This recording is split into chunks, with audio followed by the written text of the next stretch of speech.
за сите на што сме родени во овој преубав град кој доживува тешки моменти. И своето детство сум го поминал на песочна плажа покрај Вардар, која имаше спасувач. И Анче, како те викаш, јас знам за овие приказни. Да. Анче, како те викаш? Игар, Ручекот! И ти си како во градиште во автокамп. Мислам, пази да не го... Слушај, новинар, адвокат, не дај ти Боже, да. Дечки Данте, ще имат знаеш кај ги проблем. ставил Данте, да, у 9-тиот круг доле. Најдоле ги натапка.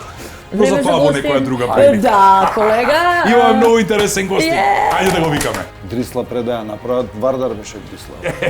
Не ви текне на вас младите? Ништо. Вакво нешто не. Тоа е долгогодишен процес за кој што исклучиво сме виновни ние граѓаните, никој не ни е крив, знаеш. Сега го решиме проблемот со Вардар. Да. Што правиме со мечките, кажите? Стојанче одговорен за нив. Ми имаме, како не знаеш за мечките, се па... Нарушен биодиверзитет. На кеј, уште со девојката. Мечки, бе, Кико, мечки. Како не се симнуваат затоа што се гладни, се симнуваат и јадат, има фотографии како јадат од депони мечка, мајка со две мечиња, да, оние што се стапици, фотостапици ги викаат. Практично и не познавам луѓе кои што не работат на зголемување на таа еколошка свест. Да станеме си одиме вест. Да си, да, венча. Сите работеле сега одедна. Ма само здравје, друго Само се здравје. прави. Среќна нова, дечки. Среќна. Чао, чао.